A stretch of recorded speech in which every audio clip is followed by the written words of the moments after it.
Guys, this is Alea Jen and welcome back to my YouTube channel. So for today's video, ano nga ba yung mga bawal dito sa Hong Kong para aware kayo, and kasi ang mahal ng penalty or yung bayad, and seryoso talaga yung mga pulis dito sa Hong Kong. Hindi pwedeng katulad sa Pinas na magsi-service. Halimbawa, pag nahuli kang mag-jaywalking, magbayad ka ng 500 sa Pinas.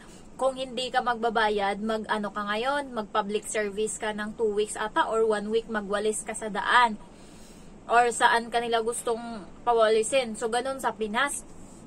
Nakakalusot ka pa nga kapag marunong kang magbisaya, kunwari ka na lang na hindi ka marunong magtagalog and bago ka lang sa Manila, kunwari tatanga-tanga ka. So, ganun yung ginawa ng kaibigan ko sa Pinas para hindi siya makabayad. Ayan. So, na-excuse. At least kahit papano. Dito sa Hong Kong, strict yung mga pulis and pinapatupad talaga nila yung law. Ayan. Ang daming pulis dito sa Hong Kong.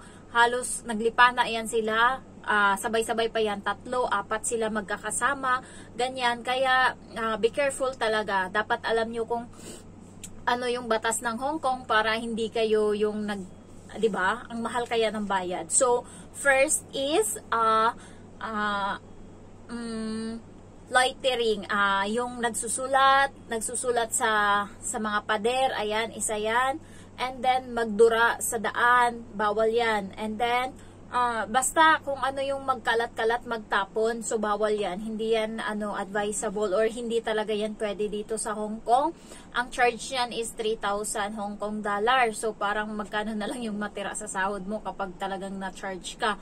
So, ako may tissue sa bag kasi pag gusto kong dumura, kasi 'di ba, hindi mo naman maano may plema. Minsan nga pag wala akong dalang tissue, niluluno ko na lang uli yung plema kaysa sa ma-charge ako kasi yung mga pulis is ang talaga dito.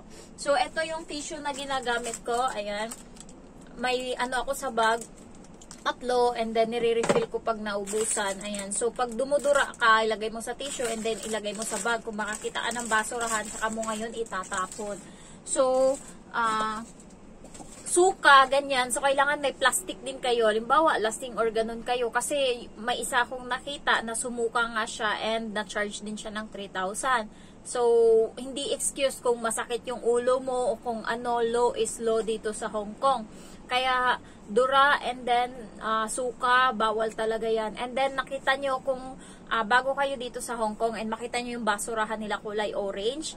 Ako, nung bago ako and binigyan ako ng winter clothes, ayun. So, binigyan ko din yung mga kaibigan ko, pinilian nila. So, nung napili na nila, merong naiwan na isang plastic pa na ayaw nila. So, pupunta kami noon ng simbahan sa Kennedy Town, kaya sabi ko itatapon na lang kaysa sa iuwi pa or anong gagawin dyan sa winter clothes na yan. So, ang sabi ko, ilagay lang sa gilid ng basurahan nung una. Kasi nga, ang laki nung plastic, baka hindi magkasya. And then, sabi nung kaibigan ko na umuwi na sa Pinas, nag-terminate, sabi niya, bawal yan, be, may charge yan. Tingnan mo, bawal. So, sinearch namin, bawal nga ilagay yung mga basura, kahit gaano pa kalaki yan, bawal mong ilagay sa gilid ng basurahan. Dapat i-shoot mo talaga sa loob ng basurahan. Kaya ginawa namin, pinagtulungan talaga namin isiksik para magkasya doon sa loob ng basurahan yung plastic na malaki. Ayun, so bawal din yung maglagay ka ng basura sa gilid ng basurahan. Dapat i-shoot mo talaga. Ayan. And then next is, always bring your Hong Kong ID or passport kasi minsan yung mga pulis, lalo pag hindi mo yan dala, nakakatakot, baka pwede kang pauwiin or ganon. Nakadepende, kung hindi ko lang alam kung anong ginagawa nila pag nahuhuli nila yan at lalo walang documents, kasi nakakita ako yung mga matatandang Chinese, hinuli nila, kinapkapan nila, chinek nila yung mga documents, yung mga ID, and then yung isang lalaki din na Chinese, ganun din, and then last is yung Indian na lalaki doon sa may central, din nila, chinek din nila. So, ang ginawa lang, ganun lang, bawal kang kumilos, sila yung magkakapkap sa'yo, hindi pwedeng iabot mo sa kanila yung wallet mo, sila kukuha niyan sa bag mo or sa bulsa mo, so ganun. And the next is jaywalking. Bawal ditong tumawid, ayan, kapag naka-red light. So, sabi ng amo ko, mostly dito sa may central is dito nang huhuli yung mga pulis. Dito daw sa Shamshoy po sa lugar namin, pwede pa, makakalusot ka pa. Pero sa Central daw, nandun daw talaga lahat ng mga pulis. And hinuhuli nila yung jaywalking and yung maglalakad ka na naka-red pa yung light. So, bawal yun. Antayin mo talagang mag-green. And ako kasi, sanay ako sa Pinas, lalo pag nalilate ako, hindi ko na inaantayan na mag-green. Minsan, tumatawid na ako kasi nga, nagmamadali ako. So, dito sa Hong Kong, na-apply ko din yan minsan. Ginagawa ko din. Diba, napakapasaway. Hindi ko kasi alam. Ayan. So, tumatawid din ako, lalo pag nalilate ako and nagmamadali ako kasi nga yung amo ko is nandoon na. So, kailangan madali ang kilos and tumatawid talaga ako. So, bawal pala yun, nakakatakot. Ayan. Kasi sabi ng amo ko, yung mga pulis daw, hindi daw yan nagpapakita. Ginagawa daw nila, nagtatago daw yan sila. Kapag ngayon, nakita ka na nila sa ginawa mo, tsaka kanila ngayon pupuntahan. And, ang gagawin nila sa'yo is, bibigyan ka nila ngayon ng penalty, ng fine, ganun. So, babayaran mo ngayon yan, 3,000 Hong Kong dollar. Ang first offense is 2,000 Hong Kong dollar. Second is 5, and then 10, and then 25, and then 100,000 Hong Kong dollar. And pinaka-worst is life imprisonment. So, pag hindi mo yan nabayaran, papadalhan ka nila ng summon doon sa bahay ng amo mo. And then, ngayon, maghihiring na kayo, aatin ka ngayon ng court. Ngayon, nakakatakot. Kaya, sabi kasi ng isang OFW, may chance daw ba na hindi bayaran yun kasi ang laking halaga. Nahuli kasi siyang dumura.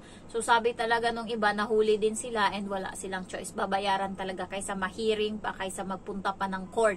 And talo ka rin naman. So, wala din. So, bayaran talaga. And then, next is illegal firearms charot.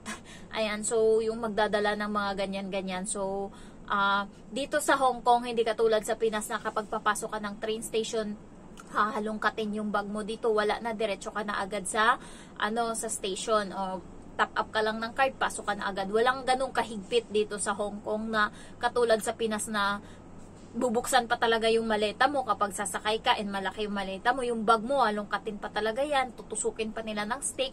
So, walang ganun dito sa Hong Kong sa mga train station, sa mga bus, ganun. So, parang mahigpit din dito ata kasi parang konti lang yung crime dito. Parang hindi siya ganun katulad sa Pinas na kapag niluwagan and yung mga tao is abusado dito, may yung mga tao, may disiplina ba?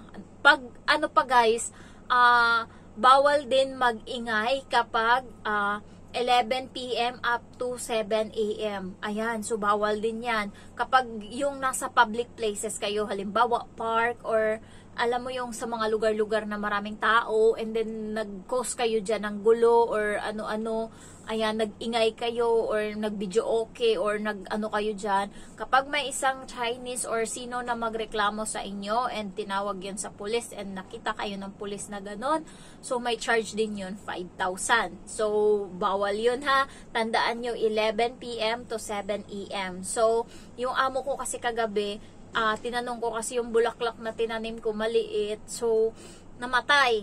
And para sa akin yung bulaklak na yun kasi maliit siya. Hiningi ko talaga sa kanila yung lagayan and then yung lupa, hiningi ko kasi binibili yung lupa dito, binibili ng amo ko. So hiningi ko, nilagyan ko ngayon ng ng tanim, namatay siya.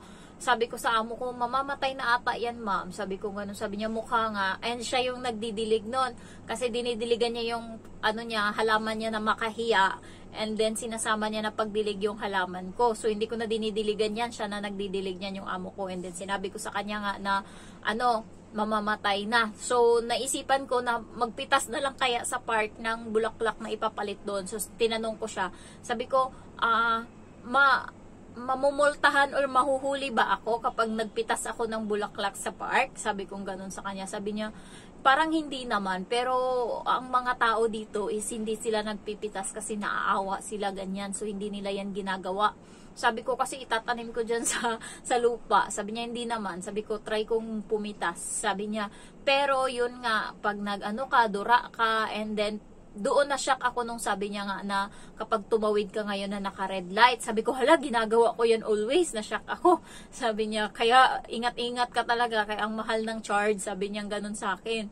At least may idea ako and para may idea din kayo. Kasi ako, 8 months, 9 months na ako, magna 9 months na ako dito. Ngayon ko lang nalaman yung mga ganyan-ganyan na may charge pala na mga bawal.